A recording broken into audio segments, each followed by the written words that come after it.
Crypto currency سے موجودہ دور میں ہر شخص اچھی طرح آگاہ ہے۔ ایک اندازے کے مطابق 2009 میں کرپٹو کرنسی دنیا کے لیے متعارف کرائی گئی۔ تاہم یہاں سوال یہ پیدا ہوتا ہے کہ 16 سال بعد حکومت پاکستان کو کرپٹو کرنسی باضابطہ طور پر متعارف کرانے کا آخرکار خیال آ ہی گیا، اور وفاقی وزیر خزانہ سینیٹر محمد اورنگزیب کی سربراہی میں قواعد کی تشکیل سے متعلق اجلاس ہوا، جس میں ڈیجیٹل اثاثوں کے تحفظ اور خطرات کی روک تھام پر بات چیت کی گئی۔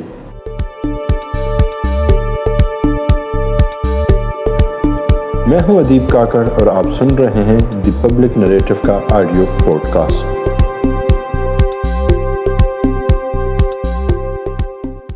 اجلاس میں کرپٹو کرنسی کے عالمی ارتقاء، اس کے بڑھتے ہوئے استعمال اور بین الاقوامی سطح پر اپنائے جانے والے ضوابط پر تبادلہ خیال کیا گیا، جو کہ امریکی حکومتی پالیسیوں سے ہم آہنگ ہیں۔ شرکاء نے مالی تحفظ، خطرات کی روک تھام اور پاکستان کی معیشت پر ڈیجیٹل اثاثوں کے ممکنہ اثرات پر تفصیل سے گفتگو کی۔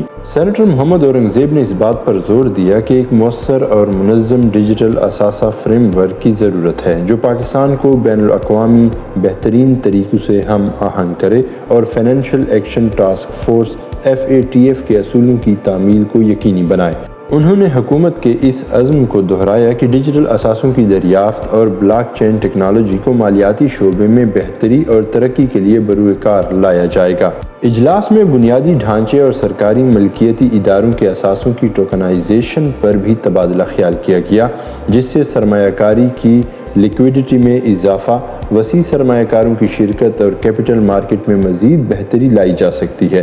اجلاس میں یہ بھی نشاندہی کی گئی کہ مختلف ملکی و غیر ملکی سٹیک ہولڈرز پہلے ہی ایسے ڈیجیٹل اثاثہ جات کے حل تیار کر چکے ہیں، جنہیں ایک ریگولیٹری سینڈ باکس میں مزید پرکھا جا سکتا ہے۔ پاکستان میں اس وقت 20 ملین سے زائد متحرک صارفین ڈیجیٹل اثاثہ مارکیٹ میں سرگرم ہیں، لیکن انہیں کاروبار میں مشکلات کا سامنا ہے اور لین دین پر غیر ضروری بھاری فیس ادا کرنی پڑتی ہے۔ وزیر خزانہ نے اس صنعت کو ریگولیٹ کرنے اور ایک موزوں قانونی و مالیاتی ڈھانچہ فراہم کرنے کے عزم کا اعادہ کیا، تاکہ شفافیت کو یقینی بنایا جا سکے اور ڈیجیٹل کاروبار کو فروغ ملے۔ وزیر خزانہ نے متعلقہ سٹیک ہولڈرز کو ہدایت کی کہ وہ ایک جامع فریم ورک تیار کریں جو مالی تحفظ، شفافیت، ریگولیٹری تقاضوں اور اقتصادی پائیداری کو یقینی بنائے، جبکہ مالی جرائم اور غیر قانونی سرگرمیوں کی روک تھام بھی ممکن ہو۔ انہوں نے ایک متوازن حکمت عملی اپنانے پر زور دیا، جو ڈیجیٹل اثاثوں میں جدت اور سرمایہ کاری کی حوصلہ افزائی کرے، لیکن ساتھ ہی ساتھ بین الاقوامی معیارات کے مطابق سخت ریگولیٹری نگرانی کو بھی یقینی بنائے۔ حکومت اس مقصد کے حصول کے لیے ایک نیشنل کرپٹو کونسل کے قیام پر غور کرے گی، جو ایک مشاورتی ادارے کے طور پر کام کرے گا۔ اس کونسل میں حکومتی نمائندے، ریگولیٹری اتھارٹیز اور صنعت کے ماہرین شامل ہوں گے، جو پالیسی سازی کی نگرانی، ضوابط سے متعلق چیلنجز کا حل اور پاکستان کے ڈیجیٹل اثاثہ جاتی ماحولیاتی نظام کی محفوظ، مستحکم اور پائیدار ترقی کو یقینی بنائیں گے۔ کرپٹو کونسل دیگر دوست ممالک کے ساتھ مل کر عالمی ڈیجیٹل اقتصادی تعاون کو فروغ دینے کے لیے معیاری فریم ورک تشکیل دینے میں بھی مدد کرے گا۔ اجلاس کا اختتام اس عزم کے ساتھ ہوا کہ ڈیجیٹل اثاثوں کے حوالے سے پاکستان ایک محتاط لیکن ترقی پسندانہ حکمت عملی اپنائے گا، تاکہ مستقبل کی ترقیاتی سرگرمیاں قومی مفادات، FATF کے رہنما اصولوں اور عالمی مالیاتی معیارات سے ہم آہنگ رہیں۔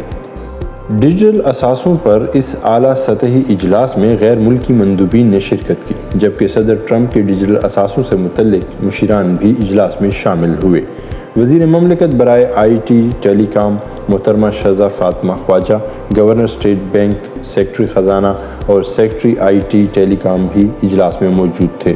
پاکستان نے کافی تاخیر کے بعد ڈیجیٹل اثاثوں کے معاملے پر کام کرنے کا سوچا، لیکن ہم آپ کو ایک تحقیقی رپورٹ کی طرف توجہ مبذول کراتے ہیں۔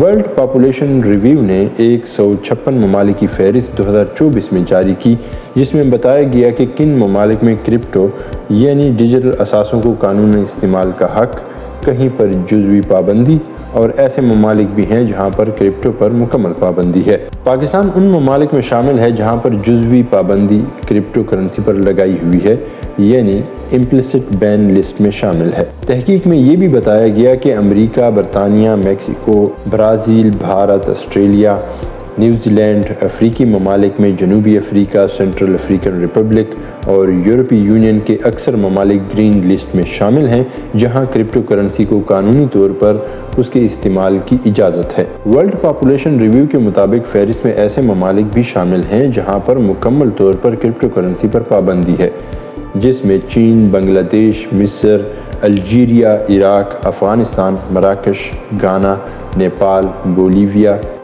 تیونس، ڈومینیکن ریپبلک، قطر اور شمالی میسیڈونیا شامل ہیں۔